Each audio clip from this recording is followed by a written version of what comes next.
시청자 여러분 안녕하십니까? VOA 뉴스투데이 시작합니다. 북한 정권이 나라 안팎에서 저지른 강제 실종 범죄의 심각성과 피해자 가족의 아픔을 알리기 위한 강제 실종 주간 행사가 이달 말 한국에서 열립니다. 미국 정부와 유엔은 북한 당국의 강제 실종 범죄를 강력히 규탄하면서 책임자 처벌과 실종자 생사 확인의 중요성을 강조하고 있습니다. 첫 소식 김영권 기자가 보도합니다. 사라져버린 이라는 제목의 작품입니다. 6.25 한국전쟁 중에 납북된 강제 실종자들의 한스러움을 표현해 지난해 공모전에서 상을 수상했습니다. 아시아의 민간단체들이 연대한 비자발적 실종 반대 아시아연합과 한국의 북한인권 시민연합이 북한 정권의 강제 실종 범죄를 알리기 위한 제2회 국제강제실종주간 그림 공모전을 개최합니다. 단체들은 공모전이 아시아 13개 시민단체가 매년 5월 마지막 주에 각국에서 공동 개최하는 강제실종 주간의 일환으로 강제실종 피해자들과 가족의 아픔, 책임 규명의 필요성 등을 알리는 데 목적이 있다고 밝혔습니다. 특히 이제 그 가해자가 북한이라는 그 초점을 맞춰보면 국군 포로 문제라든지 6.25 납북자, 전후 납북자 굉장히 많은 이제 그런 강제실종자가 있는데 많은 국민들이 모르고 있기 때문에 저희 단체에서 그걸 알리기 위해서 저희 한국 플러스 아시아의 강제실종을 알리기 위해서 다 같이 연대를 해서 이런 활동을 함께 하고 있어요. 강제실종은 개인의 의지와 상관없이 국가기관이나 국가의 역할을 자임하는 조직 또는 개인에 의해 체포, 구금, 납치돼 실종되는 것을 의미하는데 국제사회는 이를 심각한 반인도적 인권범죄의 일환으로 강력히 대응하고 있습니다. 단체들은 특히 강제실종 피해자뿐 아니라 가족에게 커다란 정신적, 육체적 고통을 안겨준다고 지적했습니다. 50년간 아무런 이의 없이 북한에 강제업류된 우리의 가족이 아직도 송환되지 않았음을 알리며 국제사회의 원칙과 질서에 따라 송환을 이룰 수 있도록 요구합니다. 유엔과 한국 정부 단체들에 따르면 북한 정권은 6.25 한국전쟁 당시 민간인 10만여 명을 납치했으며 전후 납북 피해자 3,835명 중 516명은 북한에 계속 억류돼 있습니다. 또 북한의 지상낙원 선전에 속아 북한으로 간 제1한인 북송사업 피해자 10만여 명과 수십 명에 달하는 일본인 등 외국인 납치 피해자, 그 밖에 북한 정권이 공포 정치의 수단으로 활용하는 정치범과 가족들도 강제 실종 피해자에 해당합니다. 유엔 강제실종 실무그룹은 지난해 9월 유엔 인권이사회에 제출한 연례 보고서에서 북한 당국의 강제실종 관련 정보를 요청한 혐의 소환이 316건에 달한다고 밝혔지만 북한 당국은 납치 사실을 전면 부인하고 있습니다. 미국 국무부는 앞서 BOA의 납북자 관련 논평 요청에 각국 정부들은 강제실종의 종지부를 찍어야 한다며 강제실종 관련자들에게 책임을 묻고 실종된 사람들의 생사를 밝히며 모든 사람의 인권과 근본적인 자유를 존중해야 한다고 강조한 바 있습니다. 단체들은 이번 그림 공모전이 북한 정권이 자행한 강제실종 문제의 심각성, 강제실종이 사라진 세상, 강제실종 가해자에 대한 책임규명 요청 등 세 가지로 오는 23일까지 접수를 받아 강제실종 주간에 수상자를 공개할 것이라고 밝혔습니다. VOA 뉴스 김영권입니다.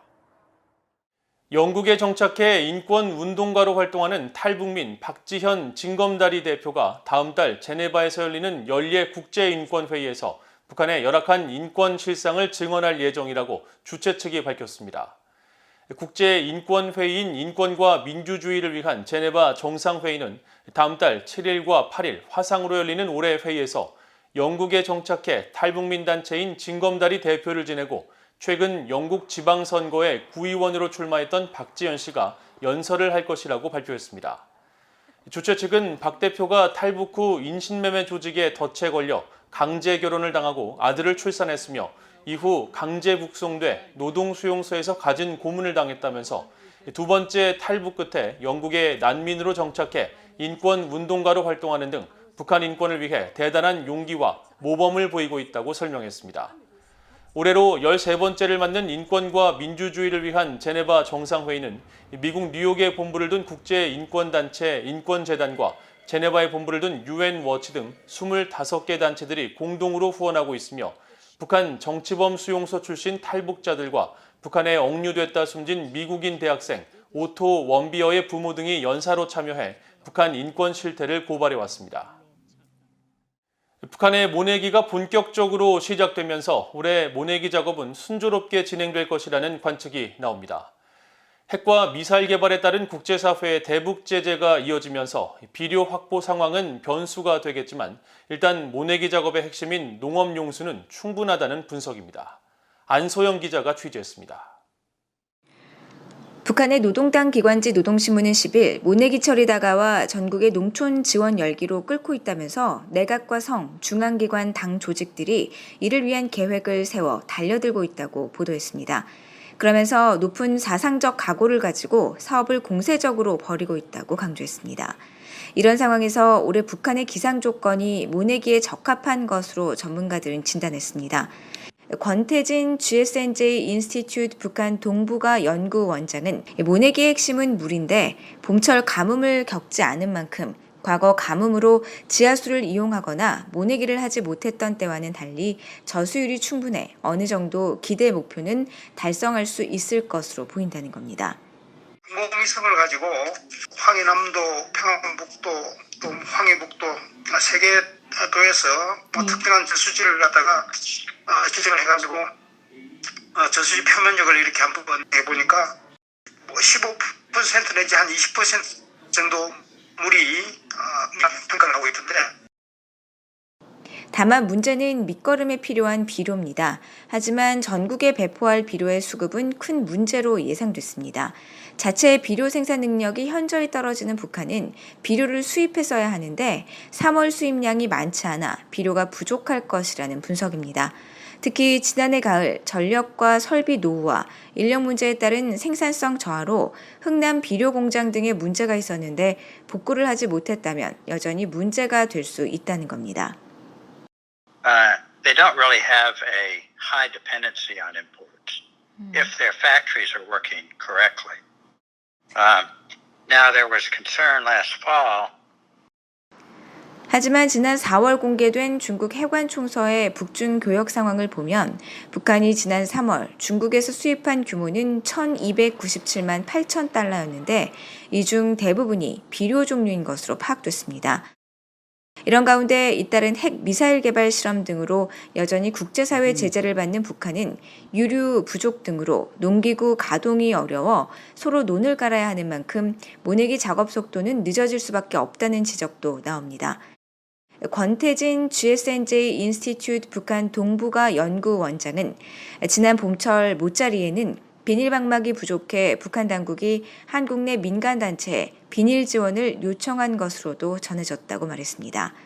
북한은 보통 3월 중순에 모판에 벽실을 파종해 모를 키우고 5월 초부터 모내기를 시작해 이르면 5월 말 작업을 마무리합니다.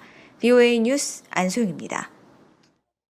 바이든 행정부의 대북 정책은 단계적 접근을 통한 외교적 노력을 모색해 북한의 비핵화를 달성하는 데 초점이 맞춰져 있으며 국방부는 이런 노력을 전적으로 지지하고 있다고 미국 국방부 대변인이 밝혔습니다. 존 커비 국방부 대변인은 10일 정례 브리핑을 통해 최근 완료된 대북 정책 검토와 관련해 향후 미한 연합 군사훈련 등 군사부문 이행 방안 계획을 묻는 질문에 이같이 밝히고 로이드 오스틴 국방장관은 안보 조약을 맺고 있는 한국에 대한 미국의 안보 노력을 매우 진지하게 다루고 있다고 강조했습니다. 또 미국은 한국과의 공조를 통해 한반도 내 모든 범위의 병력들이 잘 훈련되고 준비 태세를 갖출 수 있도록 보장해야 할 의무를 갖고 있다는 점을 분명히 했습니다. 그러면서 오늘 밤 당장 싸울 수 있는 Fight Tonight 개념처럼 로버트 에이브럼스 한미연합사령관의 지휘 아래 다양한 목적의 훈련이 진행되고 있으며 앞으로도 필요한 부분에서 관련 훈련이 계속 진행될 것이라고 덧붙였습니다. 북한이 중국과의 국경을 봉쇄한 지 1년이 지난 가운데 중국의 북한 관문인 랴오닝성 단둥의 경제가 어려움을 겪고 있다고 홍콩 사우스차이나 모닝포스트가 보도했습니다. 사우스차이나 모닝포스트는 10일 단둥 현지를 최근 방문한 결과 곳곳에서 국경 봉쇄의 여파를 느낄 수 있었다면서 북한 식당에서는 대동강 맥주 재고가 떨어지는 등 대부분의 북한산 수출품 공급이 끊겼고 무역 회사들은 문을 닫았으며 북한 노동자 5만에서 7만 명이 중국에 발이 묶여 움직이지 못하고 있다고 전했습니다.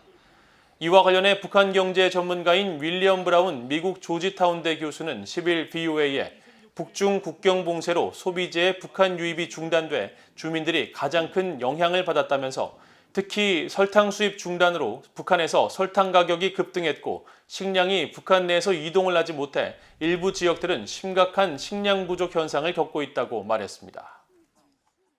이상으로 VOA 뉴스투데이를 모두 마칩니다. 시청해주신 여러분 고맙습니다.